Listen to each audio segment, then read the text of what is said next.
എങ്കിലും ഈ പ്രവാസികൾക്ക് ചക്ക എല്ലാ കൊല്ലൊന്നും കഴിക്കാൻ കിട്ടാറില്ല. അപ്പൊ 2023 നമ്മുടെ ഈ ചക്ക കഴിക്കാനായിട്ടുള്ള ഒരു അവസരം ഞങ്ങൾക്ക് കിട്ടിയതാണ്.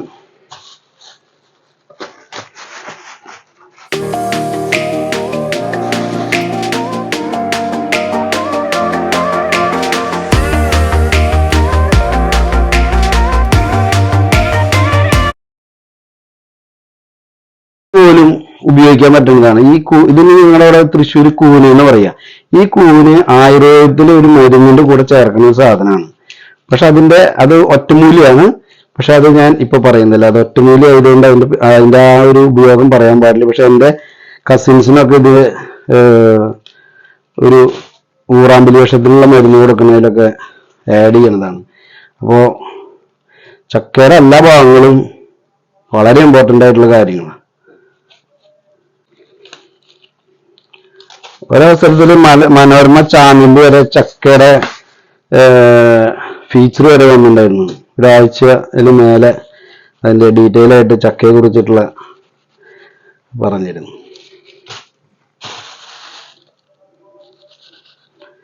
ഇത് ചെറിയൊരു ചക്കയായിരുന്നു. ഇത് ഒരു 4 കിലോനെ ഉണ്ടായിരുന്നുള്ളൂ. ഞങ്ങളുടെ പറമ്പിൽ തന്നെ പ്ലാവിന്റെയാണ്. പക്ഷെ ഭയങ്കര ടേസ്റ്റ് ആണ്. ഒരുപാട് ആൾക്കാർ ഇതിന്റെ ചക്കയൊക്കെ വന്നിട്ട് അവിടെ ഇട്ടിട്ട് പോവാറുണ്ട്.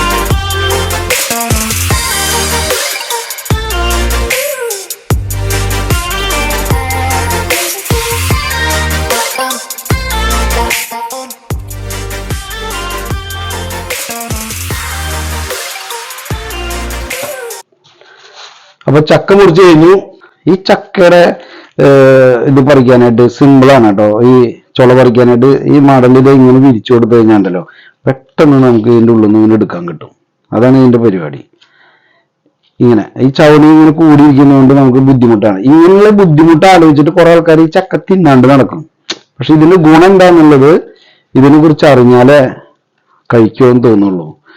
അത്രയും ഗുണമുള്ള സാധനമാണ് ഇത്. പഴയ കാലത്ത് ഇത് എല്ലാ വീടുകളിലും ഈ ചക്കയും ചക്കപ്പുഴുക്കും ഒക്കെ സ്ഥിരമായിട്ടുണ്ടായിരുന്നുകൊണ്ട് അസുഖങ്ങളോ മറ്റു കാര്യങ്ങളൊന്നും ഇല്ലാണ്ട് കാലാവസ്ഥയെ പ്രതിരോധിച്ചും ഒക്കെ നിന്നായിരുന്നതാണ്. പക്ഷെ ഈ ചക്ക കഴിക്കലും പ്ലാവ് മുറിക്കലും വീടുകൾ കൂടുതൽ പണിതു തുടങ്ങിയപ്പോൾ എന്തായി? അസുഖങ്ങൾ കൂടുതൽ വന്നു. ഈ വേണ്ട സാധനം ശരീരത്തിലേക്ക് ആവശ്യമായിട്ടുള്ള സാധനമാണ് ഇതിലുള്ള കണ്ടന്റ്. omega-3 വൈറ്റമിൻ ആണ് ഈ ചക്കയിൽ അടങ്ങിയിരിക്കുന്നത്. പക്ഷെ ഇത് കൂടുതലും ആൾക്കാർ ആനയ്ക്ക് വെട്ടിട്ട് കൊടുക്കല്, അതുപോലെ പശുവിന് വെട്ടിട്ട് കൊടുക്കല്, ഇതൊക്കെയാണ് പരിപാടി. ഞാൻ ഇതിന്റെ കുരു ഇവിടെ UAE ചക്കര മരം ഉണ്ടാക്കാനുള്ള ഒരു പ്ലാൻ വിചാരിച്ചിട്ടുണ്ട്. ഇതിന്റെ കുരു ഇവിടെ കുഴിച്ചിട്ടിട്ട് വരും തലമുറകൾക്ക് അതൊരു ചക്കര ഒരു സമ്പത്ത് ഇവിടുന്ന് കിട്ടട്ടെ എന്ന് വെച്ചിട്ട് ഒരു പ്ലാൻ വിചാരിച്ചിട്ടുണ്ട്. ഇതിന്റെ തൈ മുളപ്പിക്കാനുള്ള ഒരു പരിപാടി ഉണ്ട്. ഇത് ഇതിന് മുളങ്ങീനൊക്കെ ഉണ്ടാവും. പക്ഷെ അതിന് മുളങ്ങീന്ന് പറഞ്ഞൊരു പശയുണ്ട്. ആ പശയൊന്നും ഇപ്പൊ ഇതിന് അതില്ല. ഇത് കുറച്ച് ദിവസമായി കൊണ്ടുവന്നിട്ട് അതുകൊണ്ട് ഇതിന് ആ പശയൊന്നും ഇല്ല. അത് കാരണം സുഖമാണ് പൊളിക്കാനായിട്ട്.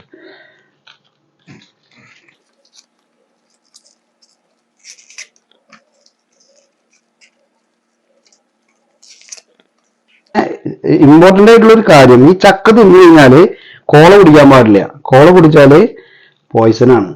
ചക്ക തിന്നതിന് ഉടനടി കോള കുടിച്ചാൽ പോയിസനാണ്. ചിലപ്പോൾ ഡെത്ത് ആവാനും സാധ്യതയുണ്ട്. അതൊരു ഇമ്പോർട്ടന്റ് ആയിട്ടുള്ള ഒരു കാര്യമാണ്. ഞാൻ ഇതുപോലെ നാട്ടിലുള്ള സമയത്ത് കേട്ടറിവാണ്. ഒരു ആൾക്ക് സംഭവിച്ചതാണ് അങ്ങനെ.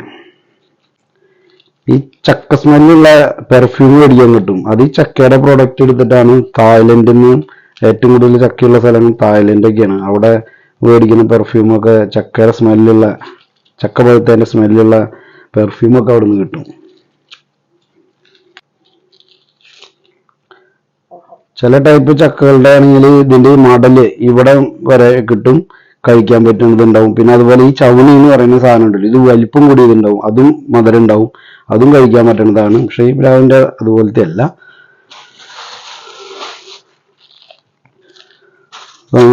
ചക്ക പ്രവാസികൾക്കായിട്ട് 2023 വന്ന ചക്കയുടെ ചുളപറിക്കൽ യത്നം കഴിഞ്ഞു.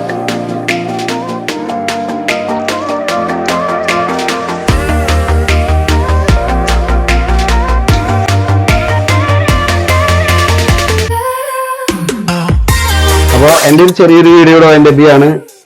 വീഡിയോ നിങ്ങൾ കണ്ടുകൊണ്ടിരിക്കുന്നവരാണെങ്കിൽ ഇതുവരെ സബ്സ്ക്രൈബ് ചെയ്തിട്ടില്ലെങ്കിൽ ഒന്ന് സബ്സ്ക്രൈബ് ചെയ്യുക, തൊട്ടടുത്തുള്ള ബെല്ലൈക്കൺ ഒന്ന് അമർത്തുക. ഈ ചക്കയെ കുറിച്ചിട്ടുള്ള പല കാര്യങ്ങളും മറ്റുള്ളവർക്ക് അറിയാത്തവരുണ്ടെങ്കിൽ നിങ്ങളുടെ കൂട്ടുകാർക്ക് വീഡിയോ നല്ലതാണെന്ന് തോന്നുന്നുണ്ടെങ്കിൽ നിങ്ങളൊന്ന് ഷെയർ ചെയ്ത് കൊടുക്കുക.